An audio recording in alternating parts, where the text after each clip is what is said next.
We no afraid, we no see no one where we afraid of. We no afraid, we no see no one where we afraid of. Yeah, this is Everton Blender, and it's all about the young police from Jamaica, seeing Young Police Channel. Big up yourself, Everton Blender said that. We no afraid, we no see no one where we afraid of. Blessed love, Rastafari. Yes, welcome to the Jamaica Young Police Channel. To our loyal viewers and subscribers, at the channel we are a group of law-abiding citizens who believe in the rule of law and respect the rights of every citizen, but not the ones who do not subscribe to such behavior. We do believe in and support preemptive strikes because it saves lives. That is a logical conclusion because preemptive strikes save lives and prevent the further loss of lives. We are all about saving lives on this channel. We at this channel aid criminals, their financiers, their supporters, enablers, and the likes with a passion, and we do not want them over here. Yes, let us repeat ourselves. We do not want any criminal supporters over here. Please, we do not want your views, your subscriptions, your likes, or your comments. Please go elsewhere where the red carpet is waiting for you.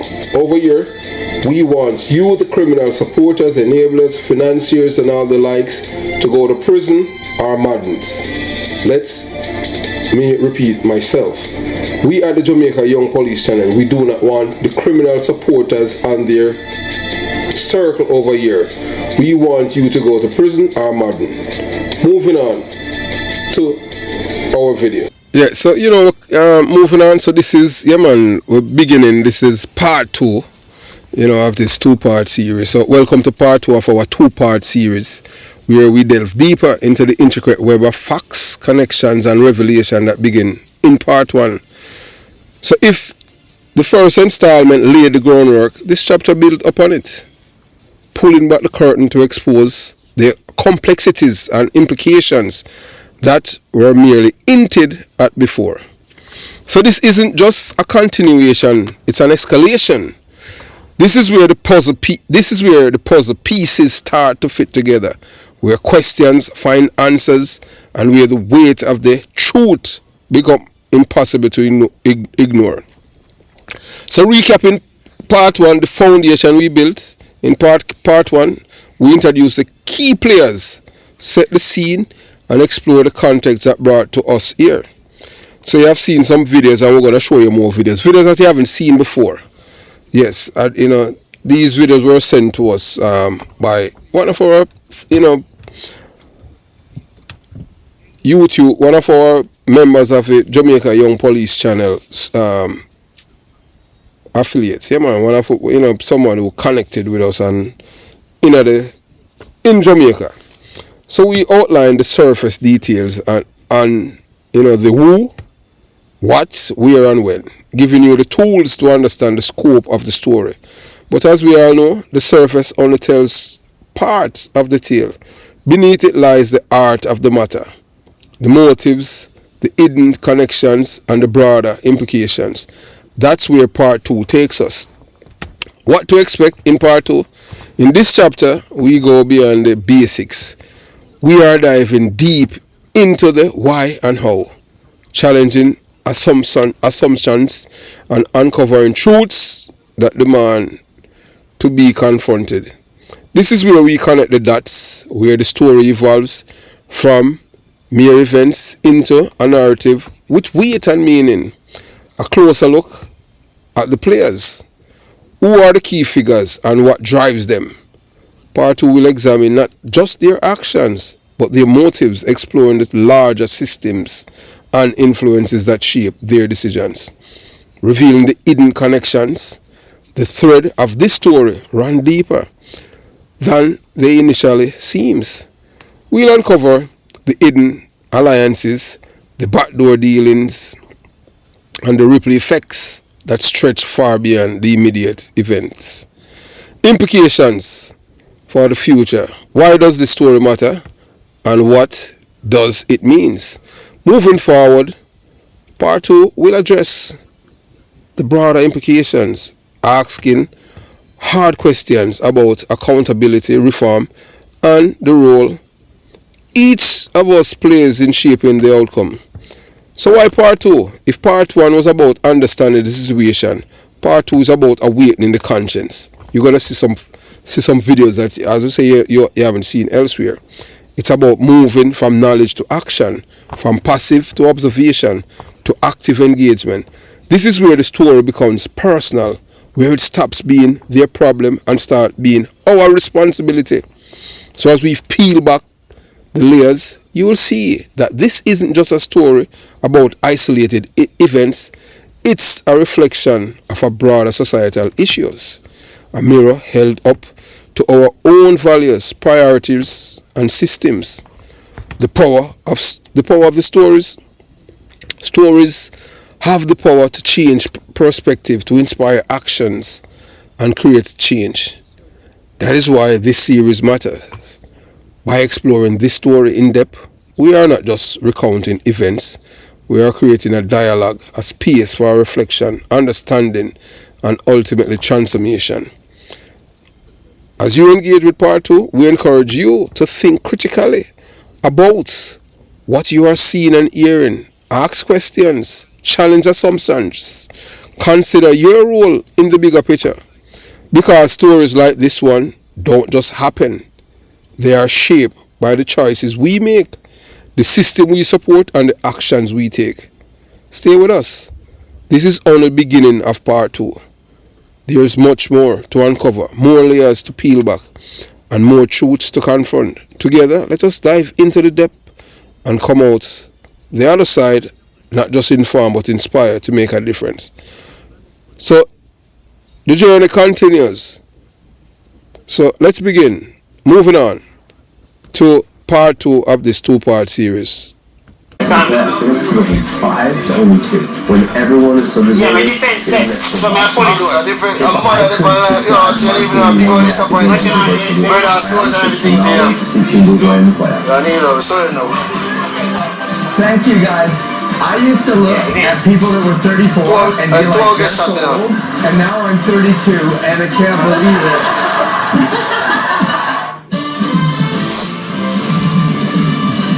Yo, buddy, hold on.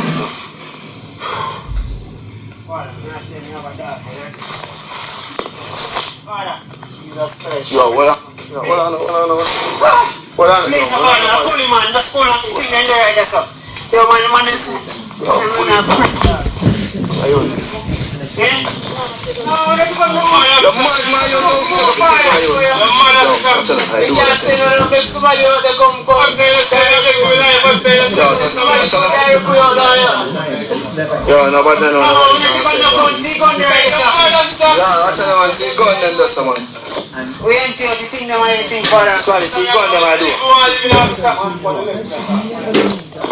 What was that front way? No, you good man, it's a Henry that the school and that. It's a Henry. It's a Henry that dog. It's a Henry. It's a Henry. Please, watch out. Oh, baby.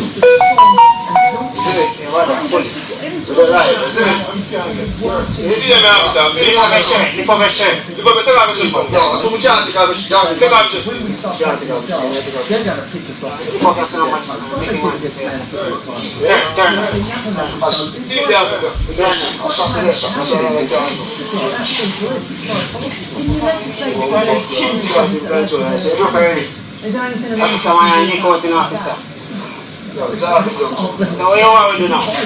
What I know right now?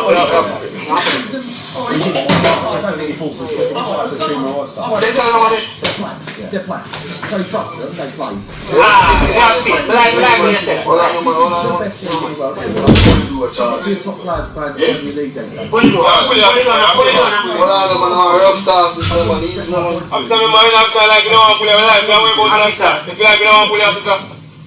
If you're doing that and you're 9, and you know they're playing in the. You know, something's going on.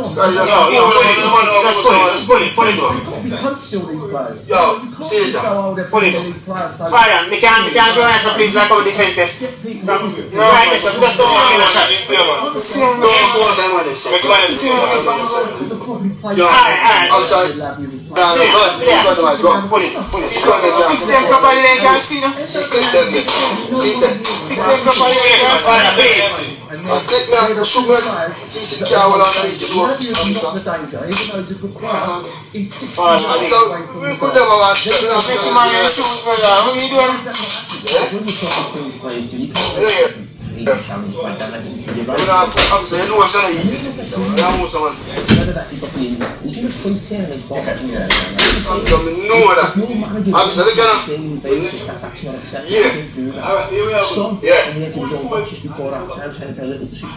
These things that players do, I think Coral did something similar. I take them and pull it. You want to take them and pull it. Make him do it. Him give you a toss. Officer, all we can get the guys. Officer, City and Chelsea really in terms of what they spend. It's difficult to spend. you are guaranteed, please.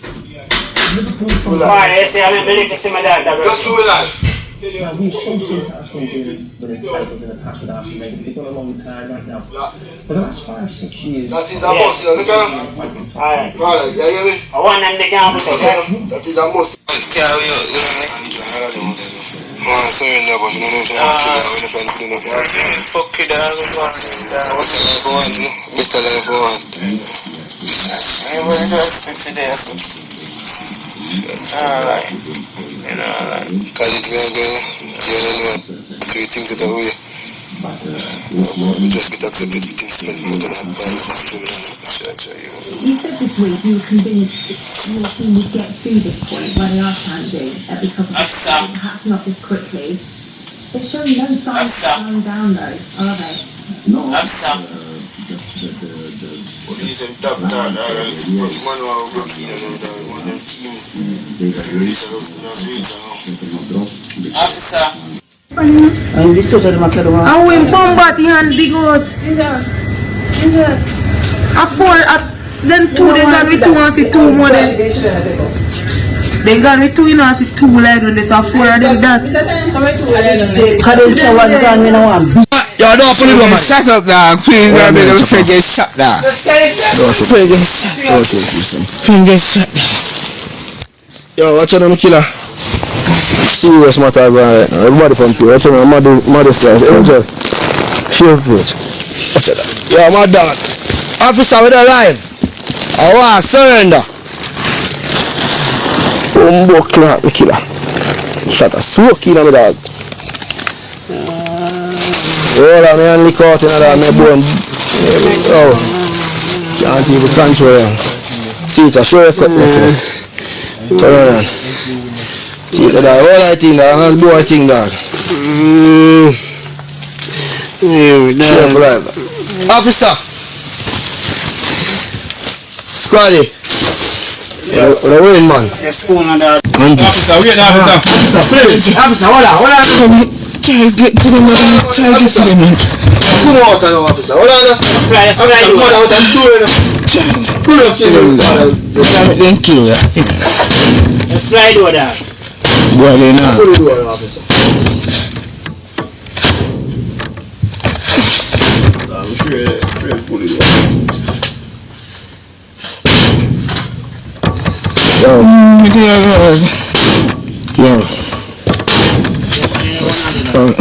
I'll cook something for us.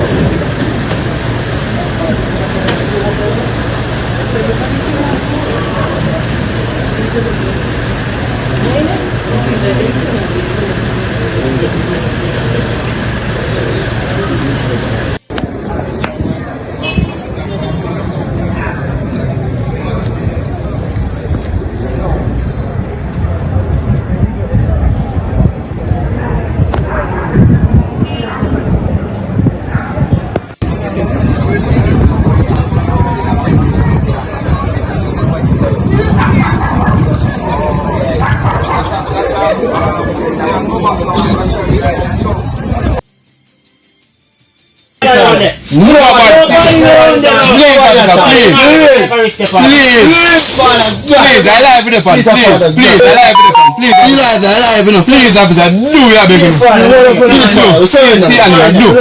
can't go. Please, officer. Officer, wait, officer. Please. Officer, hold on. Try to get to them, man. Try to get to them, man. Come out now, officer. Hold on. Right, come out and do it. Pull up, Then kill ya.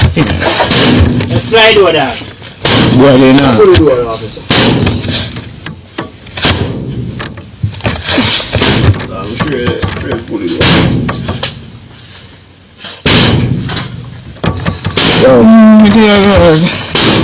Yo.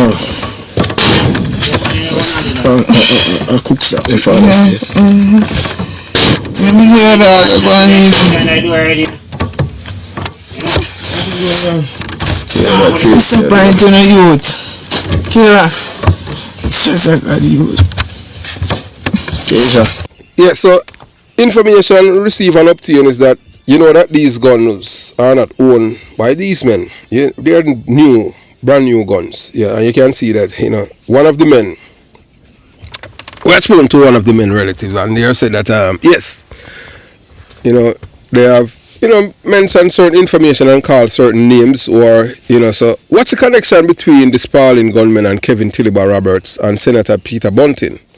Well, maybe the police officers who are investigating the case can update the nation about the same, and if the gunmen, if the detective them use them expertise, then the Jamaican people will learn more, and maybe find. Well, we don't know if that will happen because remember the last police officer who had given a statement against a politician in Jamaica. What happened to him? Sergeant Hubert Llewellyn. He left as a sergeant. Spent almost 15 years after that, almost 15 years after that as a sergeant, and he retired as a sergeant.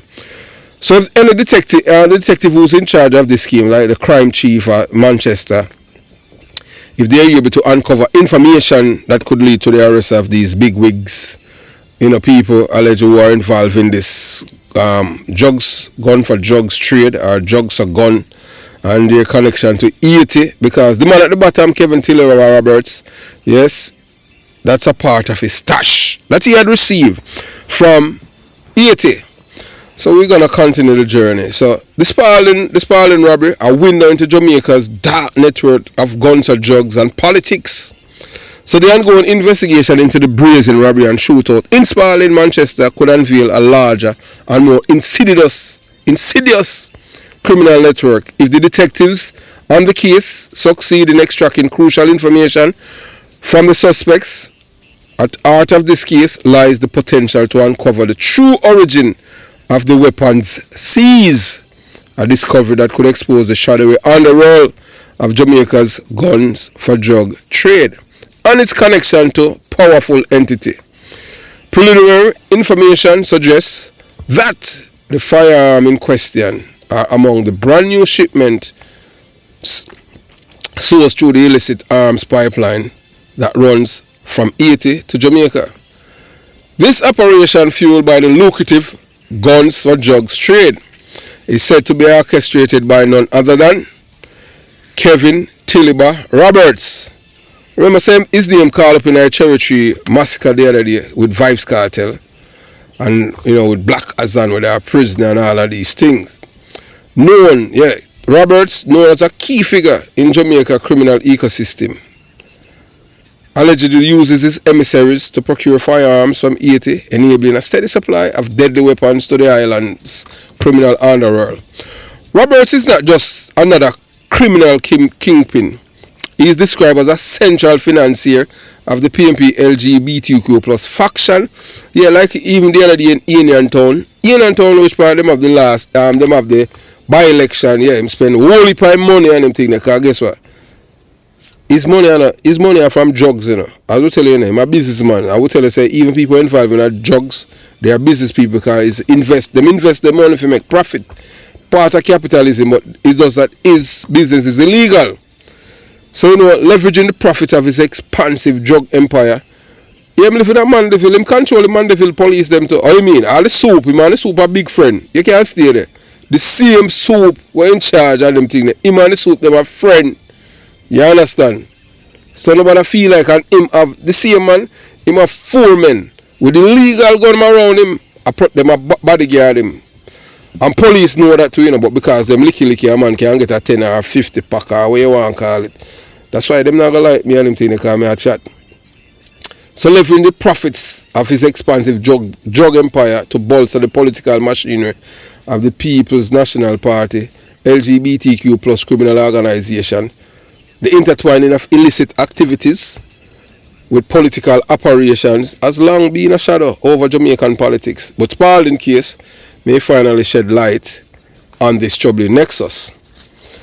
It's no secret within law enforcement circle that Tiliba Roberts enjoy close relationship with prominent figures within the police force and the PNP LGBTQ plus criminal organization, including former Minister of National Security Peter Bunting and current opposition leader Mark Golding, a British-born politician whose leadership has sparked controversy. Jamaican people must all understand, you know. So, on the media house in Jamaica right now, the biggest enemy, I have told you that long time, before everybody would have said that, the only one that you can have any little trust in our nationwide, and up to now, them still do not ask this British man to go back to his country, or ask the government to deport him. Oh, I'm in our country, and him not come from Jamaica. I have all papers to work in Jamaica. And we can't do that. We can't do that, black people. But hey, I just saw it go. So these alliances have raised serious concerns about the influence of criminal elements within Jamaica's political landscape and the complexity, whether overt or tacit, of those in position of power. So the detectives leading this investigation face immense pressure, but they also carry the potential to deliver a breakthrough. Should they uncover the connections between these firearms, their true owners, and Roberts' network, it would not only solve the Spaulding robbery, but also expose the systemic issues that allow such crimes to thrive. No, Jamaica operate, I tell you, even if the crime chief is able, they are able to get one of the criminals to test to give statement against them. Film career done. You know, I'm going to who own the gun them, but I tell you that. Although we are telling you who own them, but you, the Jamaican people, in a Jamaica and the diaspora won't know. You have to understand, so we have a system of corruption, rampant, you know, really matter who. So don't be fooling us. We tell you, say one of them is just a little bit better than the other. Just a little bit. You understand? Yeah, it's just that. It's just like if you drink rum and you have some rum is strong and the other, you still get rum same way. I just saw it go, yeah. It's just like, yeah, what do you call it? Drunk body and the other one where go through the distill process. One of the key revelations from this case is not no economic disparity involved. These are those people lazy, no want to work, socialistic, long eye, and want to get rich. No, them don't want to work because a PNP criminal organization philosophy where you give them handout because man can kill people for them, man can do all kind of things and make them win election. They don't care about the people. So that's it. A close relative of one of the accused men revealed that the suspect could never afford the firearm he was founded, despite to a larger issue, the accessibility of high-power weapons from those who lack the means to procure them legally or illegally. It further underscores the organized nature of this operation, where firearms are distributed strategically to bolster criminal activities at various levels. The guns themselves are not just tools of violence, they are symbols of a deeper corruption. They represent the intersection, not of poverty, but it's crime and politics. Most of these youth with a fire gun, them have to fire it. They don't want to work. Them lazy. Them just want to go and take away other people work hard. And guess what? Then you have the same PNP LGBTQ plus criminal. So, that sentence is too harsh. That's why we're telling you, say, all of you will support criminal, you must walk. Have some form of identification, whether it's a hat or a t-shirt, and show say, yes, me support criminal. I mean, I like the police. All law-abiding citizens are criminals, me love. So, you understand? So, a trifecta that has held Jamaica hostage for too long. crime, politics, and low IQ people who are criminal minded. So the police role, the Jamaica Constabulary Force is at a critical juncture. This investigation provides an opportunity to dismantle a part of the network that perpetrate violence and instability in the country. However, this will require courage and integrity at every level of the police hierarchy. The detectives must ask hard questions. Who funded these weapons? How did they enter the country? Who facilitated their distributions? The boy them know say, any of them know say if them talk, as them say in Jamaica, talk and dead, keep your mouth shut and live. Yeah. The question must be pursued with relentless determination, regardless of political implications or the powerful figures implicated in the answers. We can't tell us that this government this government free the PMP. LGBT covers criminal organization. I am from Concrete Jungle, you see in a January gone. I'm on a drug dealer close to Mark Golden. I'm one of them that was financing the demonstration in North America against the government of Jamaica. In which the government of Jamaica, not because of GLP. Jamaica is not a GLP island, it's Jamaica. So when them demonstrate against Jamaica, and the GLP them demonstrate against the country. You understand? A man named Rick Dick. Send them on the M16 now and them fire them. And not to this day, almost 1 year, not a single raid drop down there. We see the same thing in Amar Valley. So we can't tell us it's a government we're afraid of the PMP. And the PMP, you know that. Doping know who fi frighten, you know. Doping know who fi frighten. So don't tell me say them people are some big coward and complicit to what is happening there. That's why I tell the little young police them, look here, if you can't leave, leave. All of the police them who have left, who I have encouraged to leave, they are doing most, not most, all of them they are doing much better. Because them leave Jamaica, migrate, join the military as yours truly. You understand? One of them, even since the man getting bachelor's degree, man, boy, my supporter. It's a God make me reach a YouTube channel. Come out down there run up and now all Christmas now. You know, if we wait for call somebody a foreign to get some money. And look now. Him have TSP where him save him money. You up to 5% of him pay. And him make money through the stock market from the military.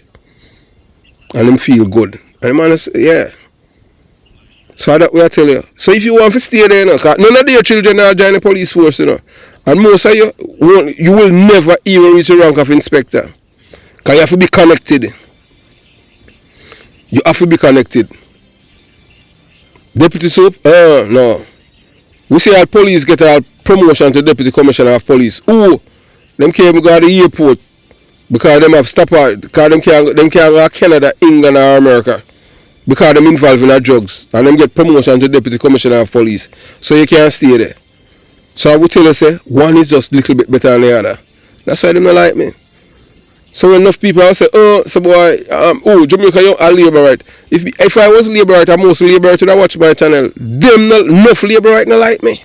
Because I'm talk the truth. But it's just that them not open, them not do it like the PMP. You understand? May I tell you that? Because them not like when you talk the truth either. But I don't care. I don't business. Man, I'm not here to make friends. So the Spaulding case is not about robbery. It's a microcosm of a much larger problem. For far too long, the complicity of powerful individuals in perpetrating crime has gone unchallenged, whether through direct involvement or willful ignorance. These figures have allowed the cycle of violence to continue, profiting from the chaos while ordinary Jamaicans bear the brunt of consequences. It's time for our Jamaicans to demand accountability, not just from criminals, but from the political leadership and leaders and institutions that enable them. The public must stand united in calling for transparency and justice. Only by shining a light on these dark connections can the nation begin to heal and rebuild. The Spaulding robbery and its aftermath present a pivotal moment for Jamaica. Will this case be another chapter in the endless cycle of crime and corruption, or will it be the beginning of real change? The answer lies in the hands of the detectives, the JCF, and ultimately the Jamaican people. And people, I can tell you that, look, even if the detective them get that information that these bigwigs, Peter Bunting and Kevin Tiliba Roberts, are the people who are behind it with the guns them, and any other man them willing to give that, trust me, for them family, straight to the departure lounge. Because certainly in Jamaica, because you have corrupt police who is going to leak back information to them and make them know say that boy here chat. Just like in a Beady Man case when them killed Bogle, a detective inspector named Maurice Puddy, yeah man, an Indian brother, I mean, I know him good at them thing, but them man are a bad police and them thing, them man they are paper tiger, and him a detective inspector, he was special, you understand? You know, you don't know the man they are the smuggler police, the man are the police per se, you know, smuggler police.